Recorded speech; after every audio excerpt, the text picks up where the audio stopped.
We're excited to announce that our very own podcasting platform, Zencastr, has become a new sponsor to the show. Check out the podcast discount link in our show notes and stay tuned for why we love using Zen for the podcast. You're listening to the Archaeology Podcast Network. Hello out there in Archaeology Podcast land. This is Dr. Alan Garfinkel. I'm the president and founder of the California Rock Art Foundation. And what we do is we identify, evaluate, manage, and conserve rock art both in Alta California and in Baja California. We conduct field trips, we have trainings, exercise, we do research, and in every way possible, we try to preserve, protect, and coordinate treasures of Alta and Baja California rock art, of which there are many and diverse. We also work closely with Native Americans and partner with them to recognize and protect sacred sites. So for more info about the fabulous California Rock Art Foundation, you can go to carockart.org. Also, I'm open to give me a call, 805-312-2261. We would welcome sponsorship or underwriting, helping us to defray the costs of our podcasts, and also membership in California Rock Art Foundation. And of course, donations, since we are a 501c3 nonprofit scientific and educational corporation. God bless everyone out there in podcast land.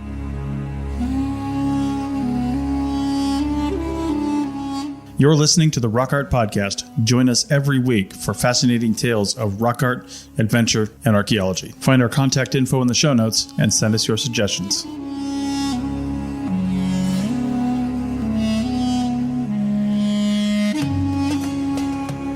Hey guys, it's Alan Garfinkel, your Rock Art Podcast, and we've got another episode for you on the way. Bernie Taylor, naturalist and author, who's a researcher and someone who is going to trace the development of religious thought, mythology, biology, and prehistory and rock art all in 1 hour's time. Come along for the ride.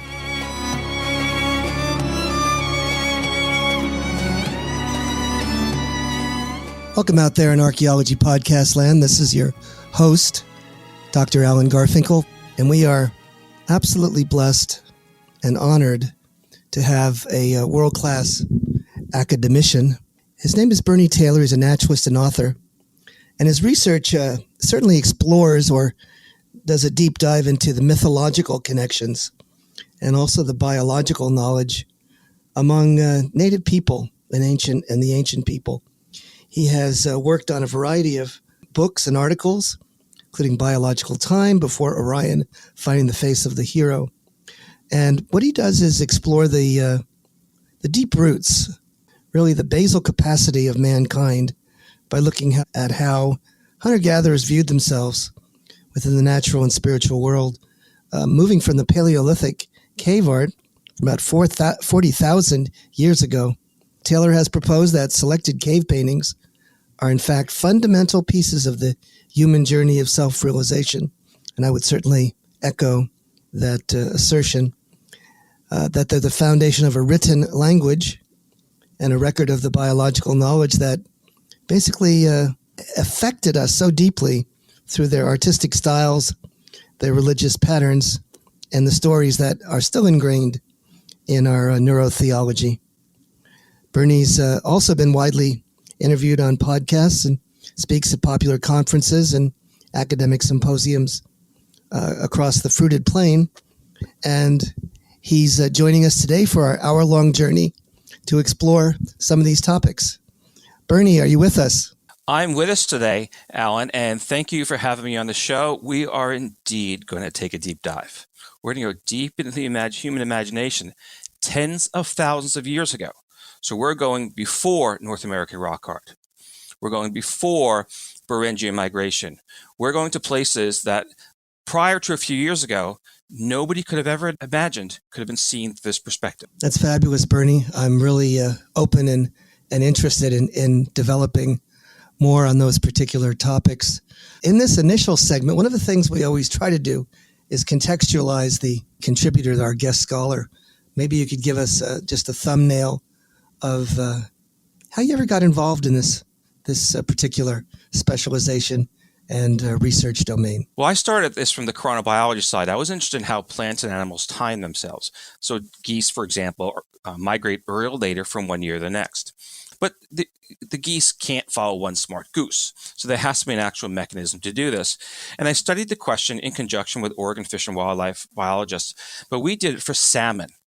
And we looked at the migration timing of salmon early, later, one year, the next, which had no relevance to, how should I say, the flow of the water or anything else we could find. And so we looked at it from the perspective of light-dark signals. And lo and behold, we found that during the dark nights, the salmon migrated. And during the light nights, they stopped. So the salmon are timed not just by the light of the day, but they're also timed by the night. And it was sort of, they weren't looking from that perspective when I entered the scene. And so their data was basically unblemished. It wasn't, postured in this direction.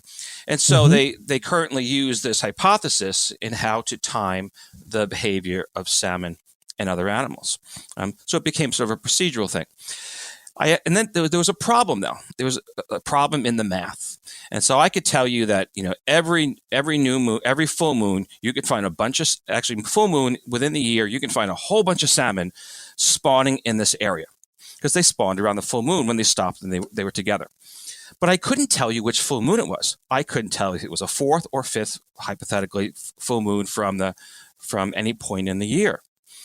And so I said to myself, well, someone had to know this, because how did people survive in the ancient prehistoric times?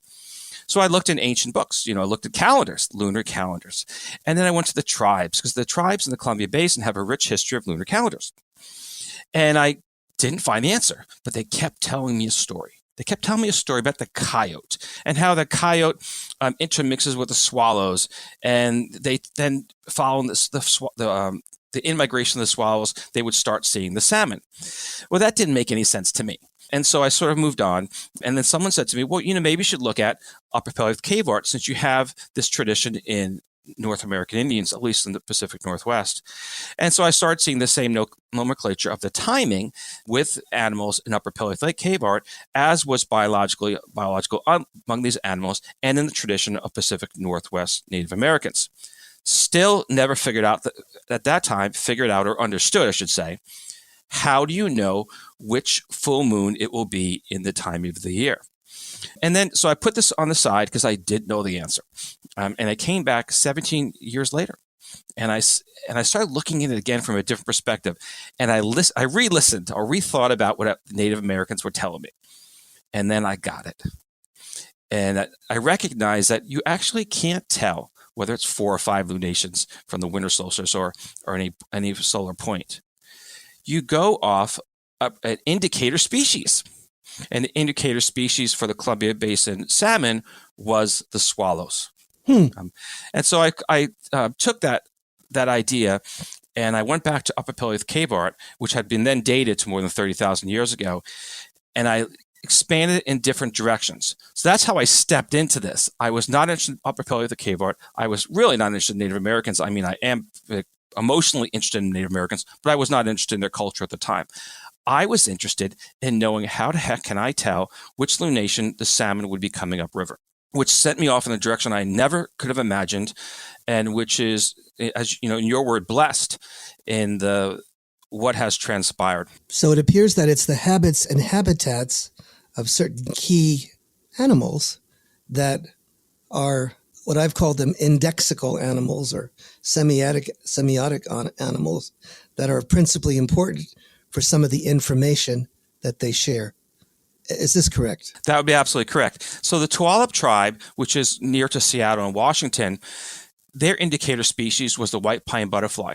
And so at a certain point in the year, the scouts would go looking for the white pine butterfly.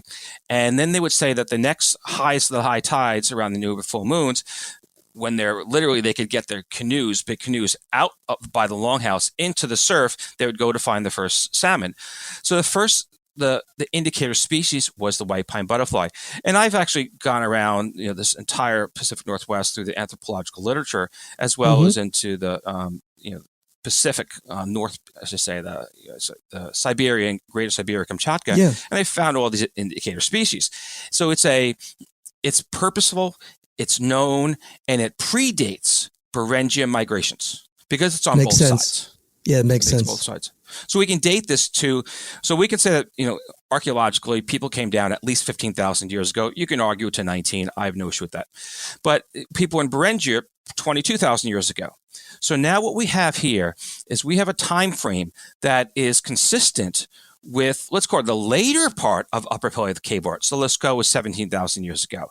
El Castillo, Altamira, Chauvet are in the 30s of thousands of years ago. So it is theoretically possible, and I've demonstrated, that the time is, for 20,000 years, one could think that an idea can travel from the Iberian Peninsula across through Siberia, then hang in Beringia for a few years, and then come down to North Americans. So it all works together. And that leads us to, the big, really big question that we've talked about is, who are these people? I mean, really who they are and how do we define them? And the two key words that we use are animism and shamanism.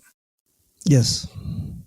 So why don't we do a bit of a soundbite on what animism and shamanism are and how they might be differentiated from one another? Absolutely. So this was going to take just a few minutes. Yeah, exactly. Animism is the concept that everything has a spirit. So when an animist hears the wind, he or she is listening to the voice of the cosmos. When the animist climbs a mountain, a tall mountain, an animist is connecting to the great beyond, the great mystery by so many words, connecting to the cosmic order. When an animist crosses a river and interacts with a river, the animist is being reborn in a sense. When an animist talks to rocks, animist believes that all the animals are not other animals, but rather brothers and sisters among animal beings. And of course, you've read and heard many of the Native American stories, mythological stories of people interacting with animals. And you've heard them in other countries or the nations as well. So that's what an animist is. And the word before animism was primitive man. That's what we use. The word animism comes around the late 1800s. Now, shamanism is kind of the big word out there. Shamanism comes out of Siberia about 1900. And what had happened is then Russian, I guess, ethnographers and anthropologists traveled into what we call Siberia. And they encountered a phenomenon that they couldn't explain, or it wasn't actually, sometimes it was explained to them, sometimes it was explained to them they didn't understand, and sometimes they just really didn't want to know. And they walked away from this tradition of so-called shamanism as saying these people are fundamentally insane. And you have to be an insane person to become a shaman. Well, that work was put into a format, an anthropological format that was republished by the American Museum of Natural History.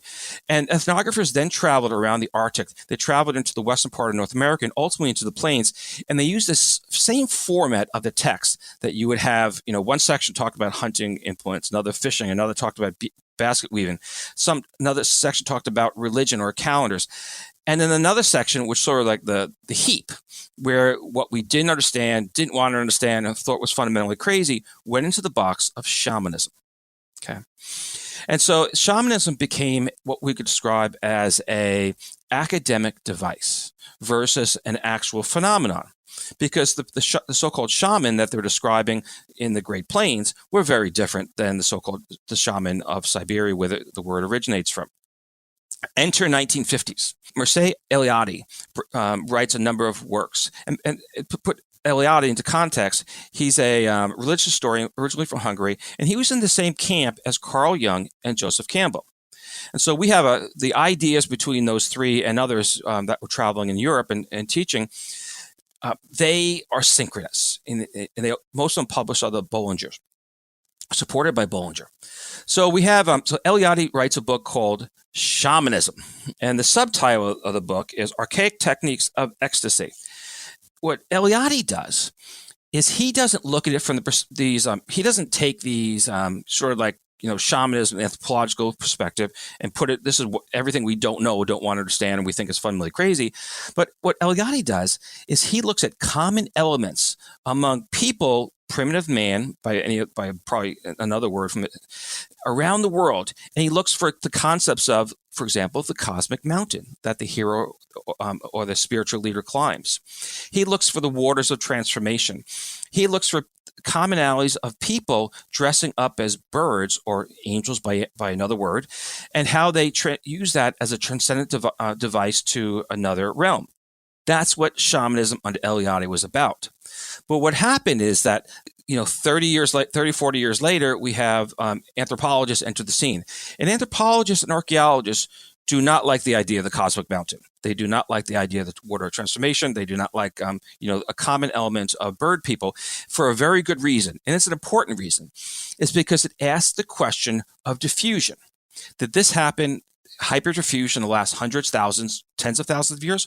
Or actually tens of thousands would be hyperdiffusion. But when did this all happen? And that creates a serious question within archaeology, because how do you make a tree of all these elements? And so the shamanism was sort of reinvented in South Africa by Daniel David Lewis, and in conjunction with Jean Claude, an absolute titan in archaeology, as you know, and you probably know him. They went down this path of Yes. Upper Paleolithic cave art had a root in shamanism. Okay, and there are in fact animistic elements, that's in their work, and they fully know the difference between animism and shamanism, but they follow the academic device of the word of shamanism. And so when people, and here's a question for you, Alan, when people think of shamanism, what are the one or two words that they think of? So the common man as well as the academic. I think they think of altered states of consciousness, ASCs. So how is a practice? What is the most common practice when people think of shamanism? Dancing, singing, death, rebirth, trance, all the above. What's another one? There's one more. Flight to the and the big one heavens. is actually also hallucinogenic substances. Okay. Altered states of consciousness, the use of various ethnobotanicals. Yeah. Ethnobotanical substance, exactly. And so there was pushback in anthropological and archaeological communities, in the greater community, against what Jean Claude and Daniel David Lewis were saying. Is because that people won't be looking at the first 5 things that you discussed, but rather people will be tying in the last one, the substances. And that's what happened. And that's what happened around the world, because people dancing, chanting is not as sexy as the substances. And so there became through this academic device, there became a split in archaeology, anthropology with what Daniel David Lewis and Jean Claude were proposing. And if you should probably have you can get Jean Claude program. He's very accessible, and he'll tell you it's shamanism. And he's written many papers, and there's a book in front of me that he co-authored with Lewis Williams, but he can't actually define what the shamanism is in the cave art, except for a few, les trophes. They have the man dressed with the antler head, but there's really few instances that it can do that. And what the two of them lacked at the time in Upper Paleolithic cave art is they lacked images of mountains, rivers, people dressed up as birds or connecting with birds into the great beyond.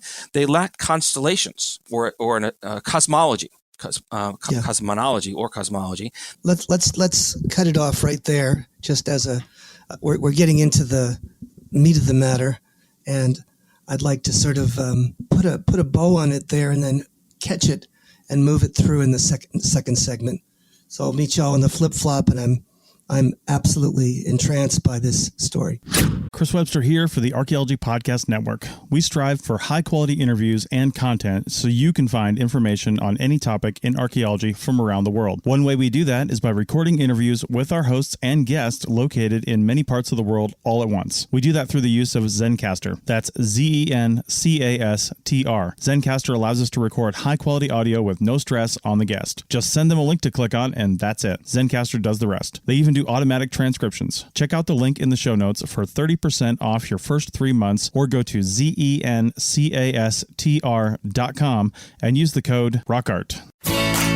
Looking to expand your knowledge of X-rays and imaging in the archaeology field? Then check out An Introduction to Paleoradiography, a short online course offering professional training for archaeologists and affiliated disciplines. Created by archaeologist, radiographer, and lecturer James Elliott, the content of this course is based upon his research and teaching experience in higher education. It is approved by the Chartered Institute for Archaeologists as 4 hours of training. That's in the UK, for those of you that don't know. So don't miss out on this exciting opportunity for professional and personal development. For more information on pricing and course structure, visit paleoimaging.com. That's PALEO imaging.com, and look for the link in the show notes to this episode.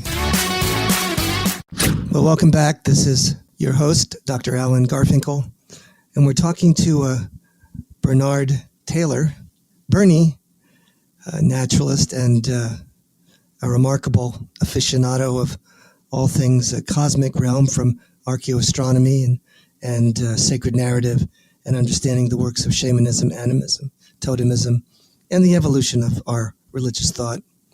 We were just getting into, in the last segment, sort of some of the deeper proclivities and theoretical constructs that have been espoused by some of the most influential theoreticians, anthropologists, archaeologists, and others about these very matters. So let's just jump back and turn it over to Bernie again, and he can continue this discussion. So Bernie, where were we when we were so rudely interrupted? We were at the point that there was an absence of images of cosmology, so stars, constellations, mountains, rivers, and let's say birdmen, angel type of characters, people dressed up with feathers. Well, I was watching about 7 or 8 years ago, Cosmos came back with Neil deGrasse Tyson. And you probably saw that I think they've had 2 since then. Mm-hmm. And about like 5-10 minutes in the program, they have these so-called primitive man around a campfire, animals running across the field. Animals fly up in the sky, and they somehow become constellations or something like that. And I looked at that and I said, wow, that's what I was trying to figure out. So I contacted the producer of the program, which was not Neil deGrasse Tyson. Oh, he's a brilliant astronomer and actor. Mm-hmm. I contacted the person who actually wrote the program, who was I believe he was like the thesis advisor to Carl Sagan, who was on the original program. And I asked him, I sent him my work, and I said, where did you get that from? And he said, we made it up. We made it up. Okay. And so like the aha moment. So I said, well, maybe somebody else has made this up. And I did an internet search, and I came up with the work of Chantal, who's in France. And I believe she has a doctorate in astronomy. And Chantal is probably in her late 70s, early 80s right now, only speaks French. And we've become, friends through the translators of Google. Well, Chantal actually did that work that was probably in the back of the producer's head or writer's head when that was done at the Sco Cave. And you can go online, you can see images of Chantal's work. It has like the stars against in the hole of the bulls against a big bull and some other animals as well. And Jean-Claude, go back to Jean-Claude, absolute titan, has a voice in archaeology, which is very important. Mm-hmm. He said on this documentary that you can throw enough stars at any Paleolithic wall, and you're going to find them match with the constellation. And he was right. He was right about that. And so you can flip a coin one way or the other about Chantal's work, because she's actually moved into other directions. She moved into the biological work that I was from my work with the lunar mm-hmm. calendars. I was really not that much of a constellation sort of person. I was into the lunar calendars. So I went back and mm-hmm. started looking at this cave art. And I looked at El Castillo Cave. And I was looking at the panel of the red discs, which has about 80 red discs, about the size of the palm of your hand going across. And I'm counting the red discs, just like I was doing before. I was mathematically minded. I was, as Dr. Edwin Krupp describes me, that I'm a quantitative naturalist. And he also said that I wrote the most unusual book he's ever read. So I consider Dr. Krupp not to be just a titan archaeoastronomy, but a national treasure. And you could let him know the next time you can connect with him. So I'll connect it. So I'm looking at this panel red disc. It's about 10 meters across, 5 meters high. And, I'm counting the red disc, and I'm just not making a count that makes any sense to lunar. And so again, kind of looking back on my fuzzy eyes, and I say, boy, that looks like an elephant. And an elephant with his ears up and his trunk out. And I said, wow, that really, I mean, actually, and I showed other people, said, yeah, that looks like an elephant too. And next above the elephant, there's something looked like a lion. And something unusual about this lion was it had a mane. And upper Paleolithic cave lions in Europe did not have manes. So I reached out to someone from my distant past. I lived in Beijing, China, during my early 20s. I'm 56 now, so you can kind of put that into perspective. And during that time period, I encountered another Titan. His name is George Schaller. And George Schaller was the mentor of Jane Goodall and everybody you could possibly imagine during that time period. And he's still living. He's his late 80s. I reached out to George through the internet. He didn't remember me, of course. And of course, I remembered him because he was actually on the cover, the inside cover of National Geographic that time. And I said, George, can you help me with this question? Is this an African lion, a European lion? And is that an elephant? And if it's an elephant, is it a European elephant, which were prevalent at the time, or is an African elephant? So George and I, we went back and forth for a few emails, and then I started coming up with more animals and more and more and more. And finally, when we got to the draft, George was like, yeah, this is Africa. So we designated that one side of the panel, the viewer's left was Africa.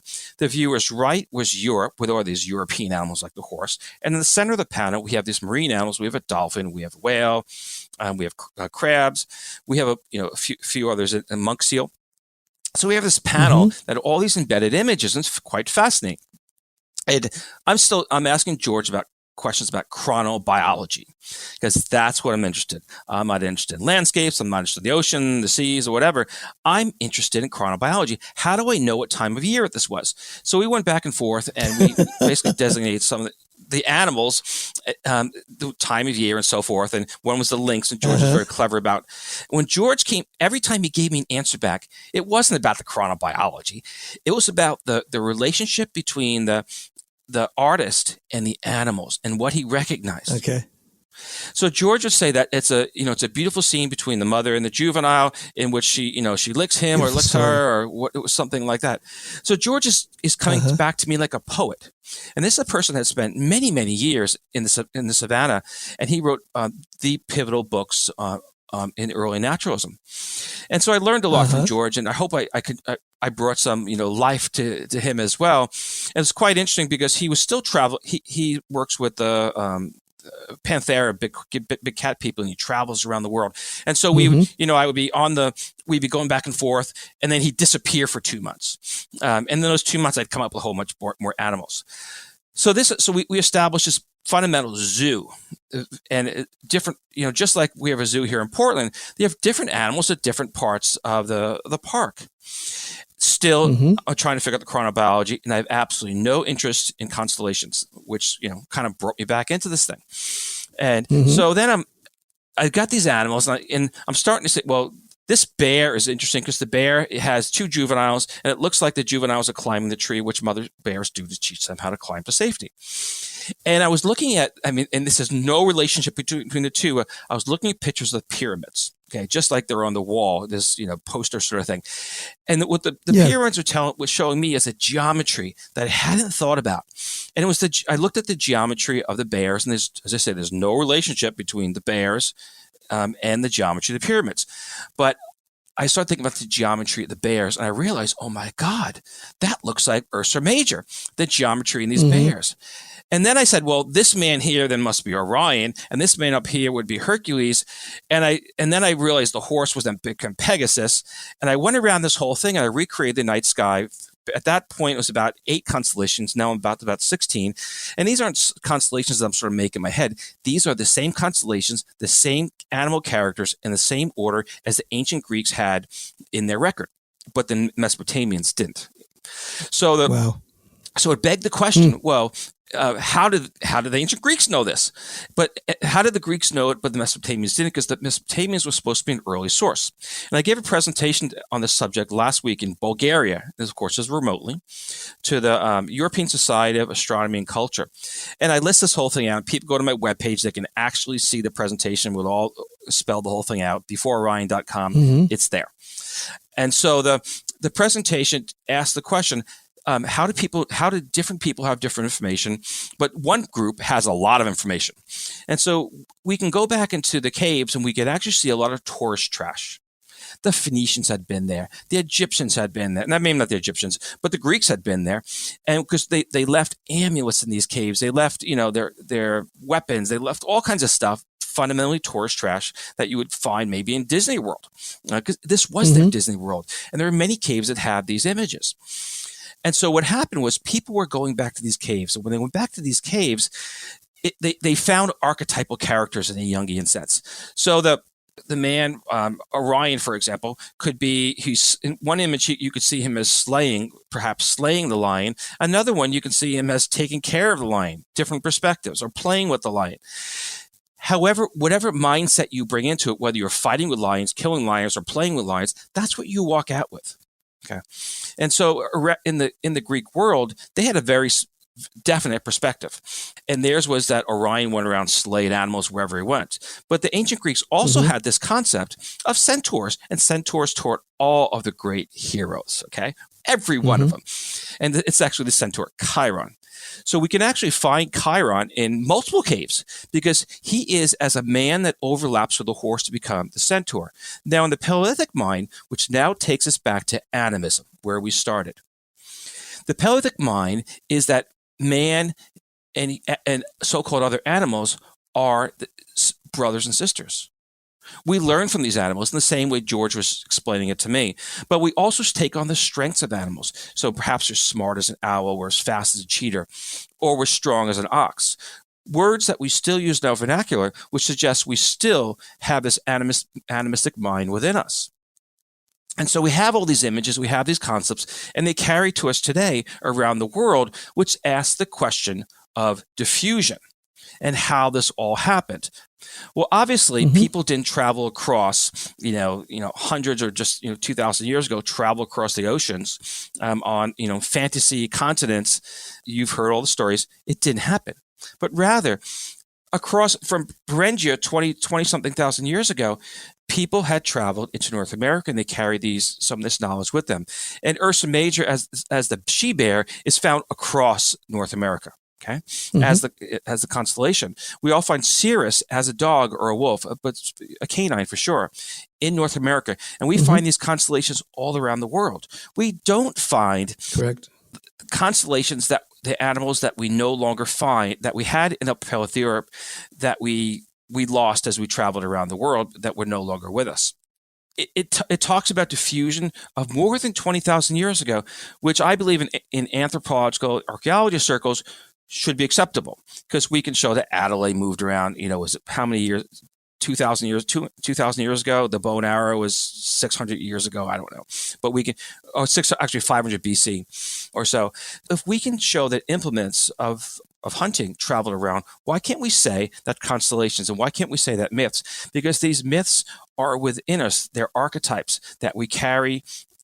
We have the mother bear who protects her young, which of course is the mother bear, the den mom. It's the protective mother bear that we have in our own worlds.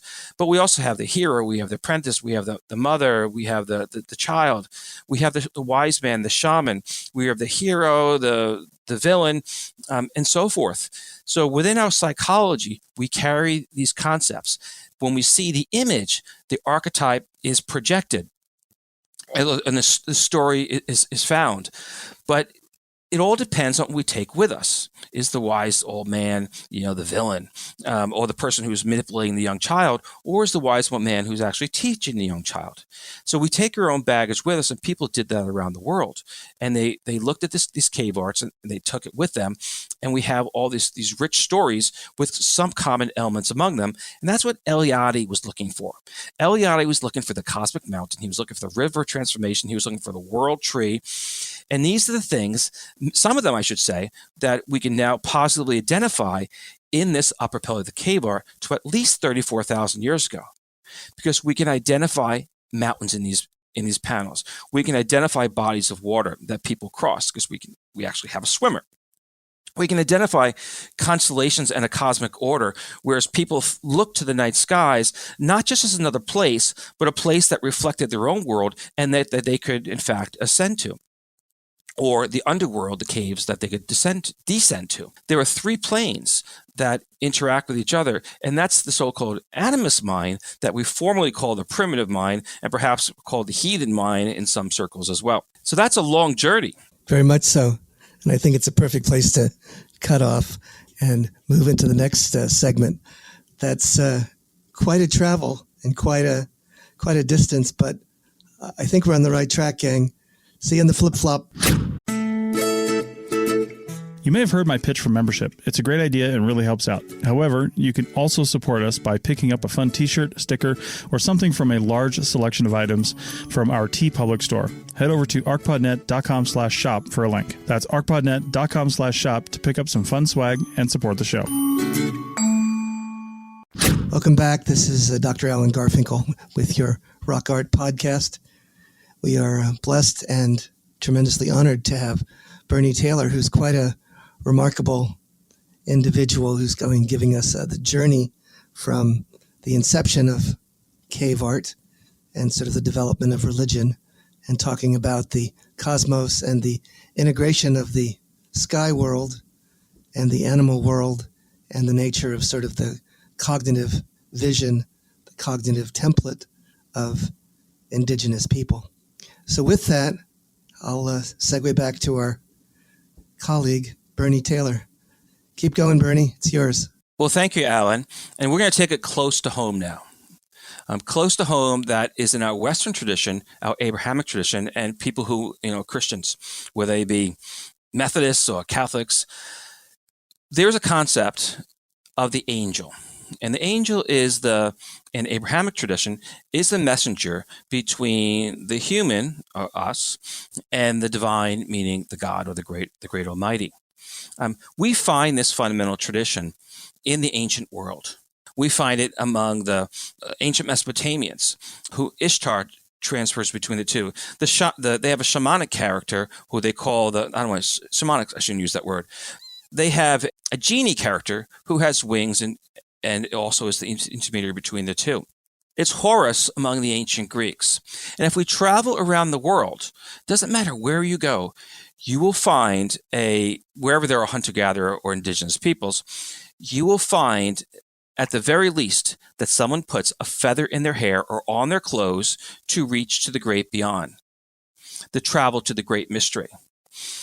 And we find this, of course, among shamanic people in Siberia as well.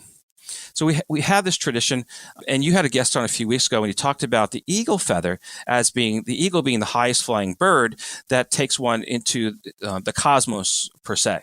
I have a Native American friend who has no connection to your friend, and my Native American friend, he can take he is the spiritual leader for the region.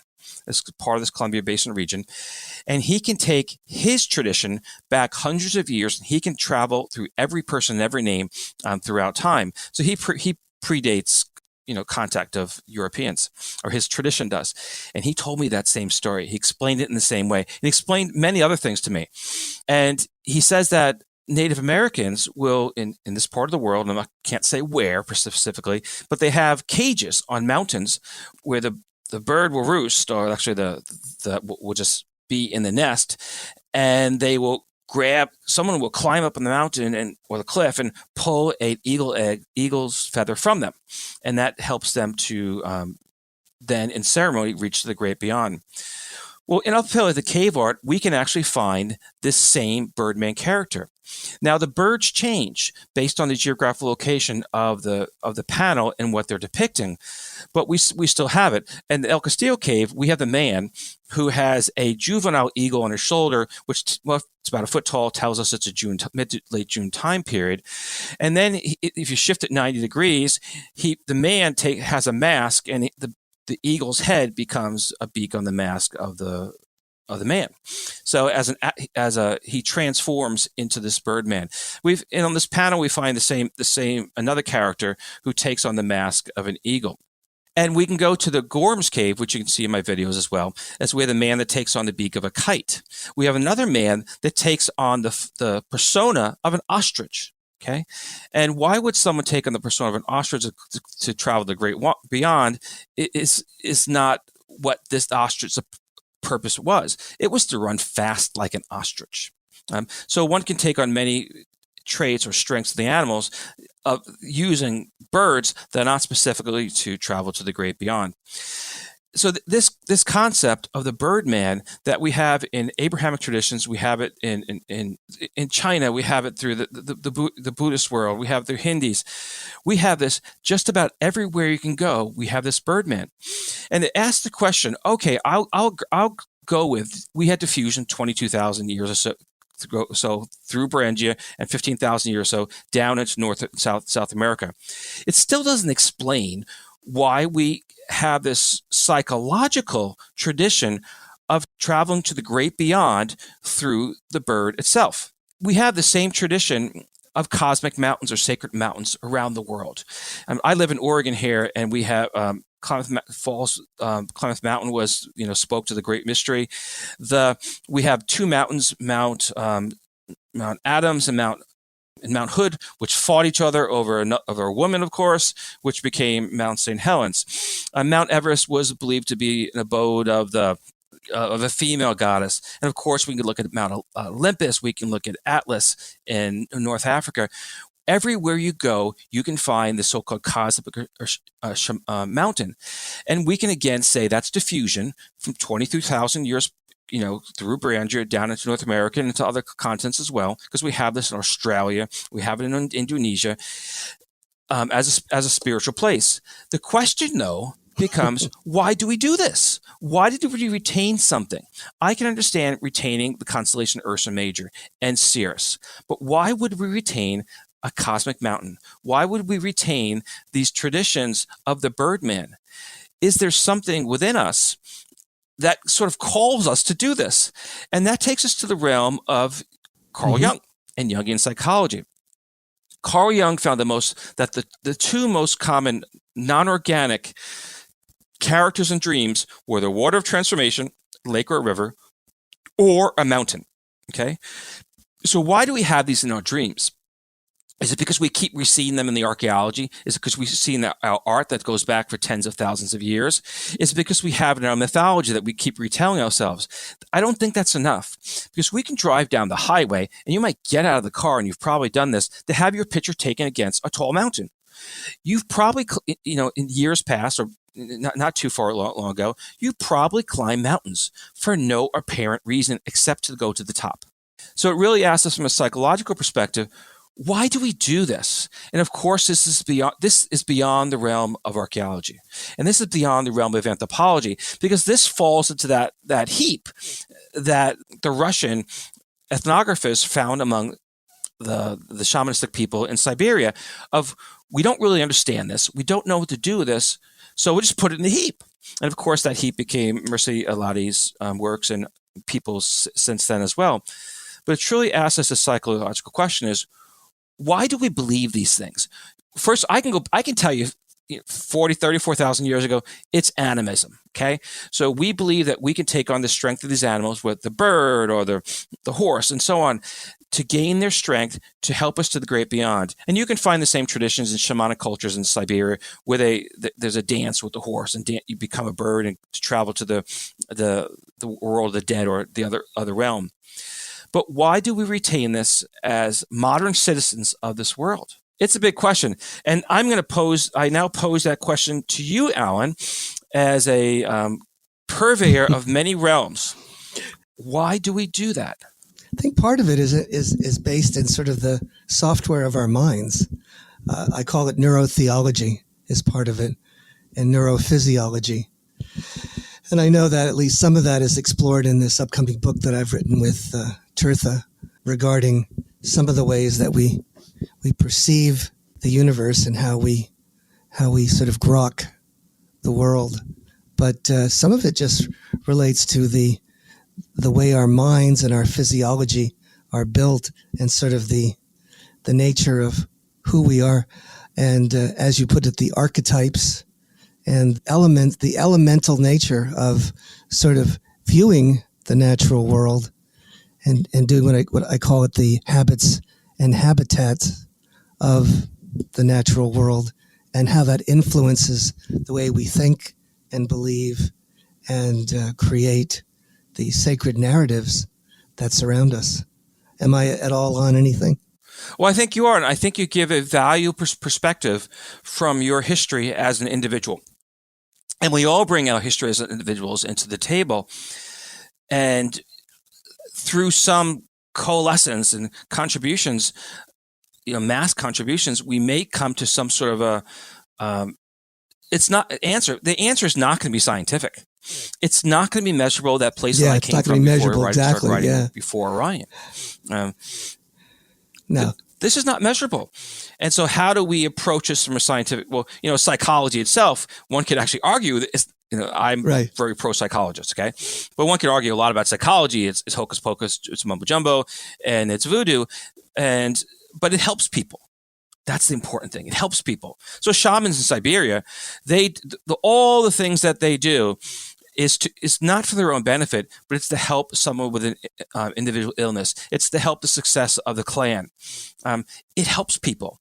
And that kind of, how does that mix into the world of medicine? And, it really opens up, Pandora's box for what is not measurable, but works. Therefore, a lot of the stuff is psychological.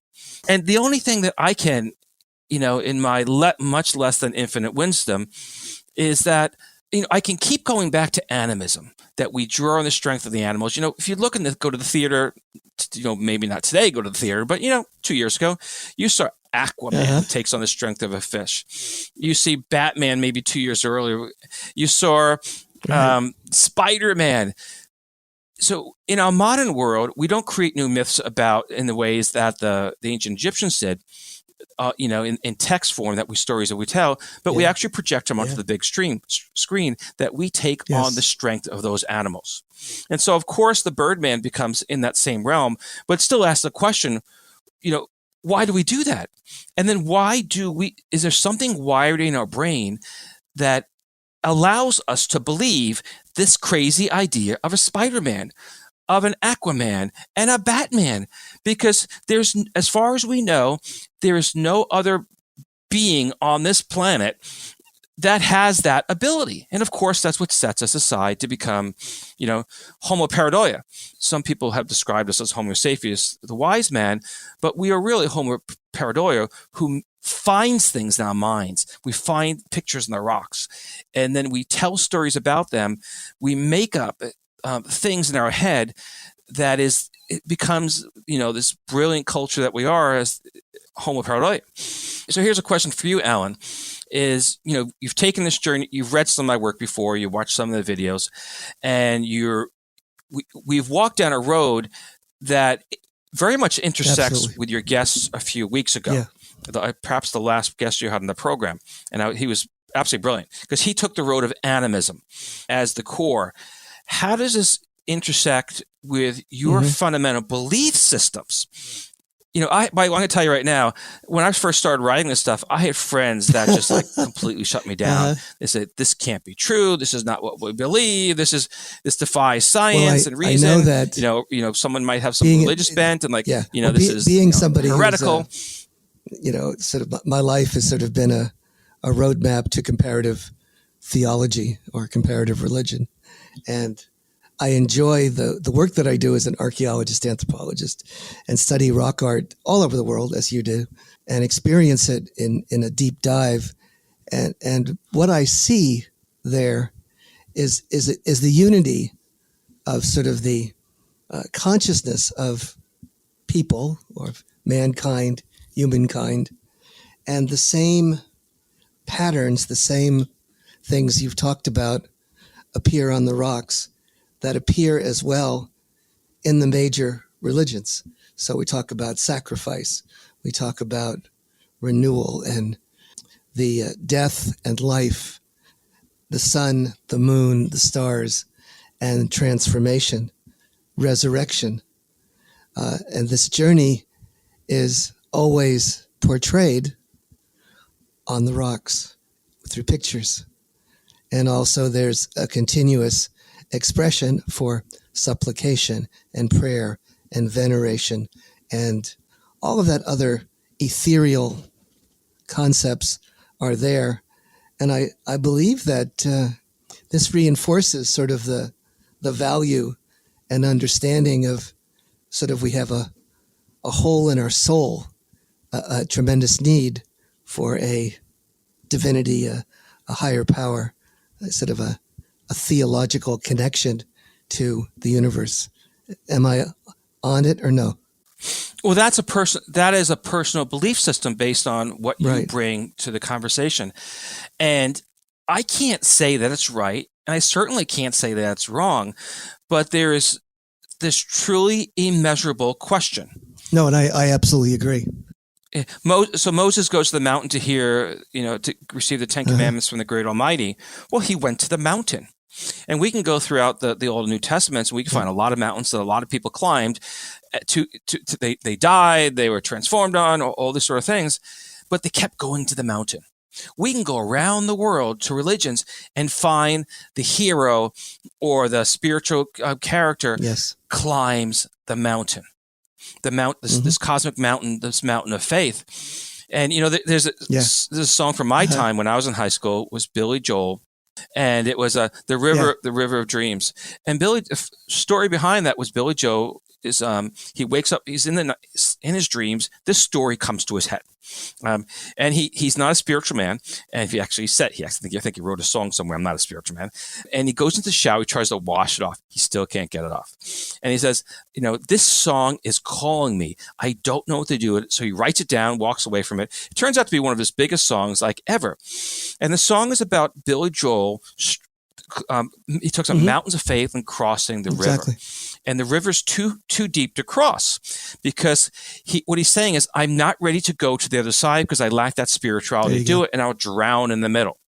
And so that Billy Joel never actually, apparently was never exposed to a psychologist who would have said, Billy, these are archetypal themes, and they're telling you about your struggle with spirituality and these themes that are in your head. And through another party, I would say, I'm not going to say who, but knows that Billy Joel used to actually hang out in an abbey. Okay. And he used to drink with the monks, and he used to talk about these things with the monks. But Billy Joel, he had it in his dream, the same dreams that we have. And how do we deal with that in our modern time? And that's probably a good ending for this program and a transition to the next. Bernie, I have to say that this has been an astounding experience and remarkable. And what a blessing it was to have you here to share your insights and wisdom. So we had the deepest dive I think we've ever had on a program and gone across at least 40,000 years worth of prehistory in a matter of an hour. God bless you, and congratulations for your ability to sort of weave that story. Greatly appreciated. That was great. Thank you very much, Alan. Thanks for joining us for Rock Art Podcast 53. See you in the flip-flop. Bye-bye.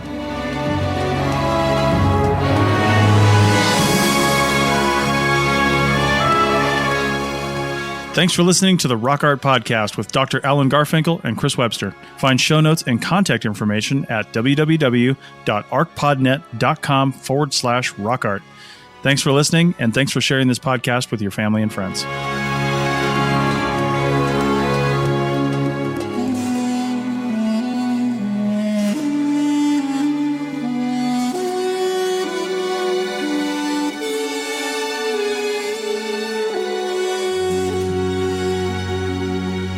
This episode was produced by Chris Webster from his RV Traveling America, Tristan Boyle in Scotland, and the Archaeology Podcast Network, and was edited by Chris Webster. This has been a presentation of the Archaeology Podcast Network. Visit us on the web for show notes and other podcasts at www.archpodnet.com. Contact us at chris@archaeologypodcastnetwork.com. Thanks again for listening to this episode and for supporting the Archaeology Podcast Network. If you want these shows to keep going, consider becoming a member for just $7.99 US a month.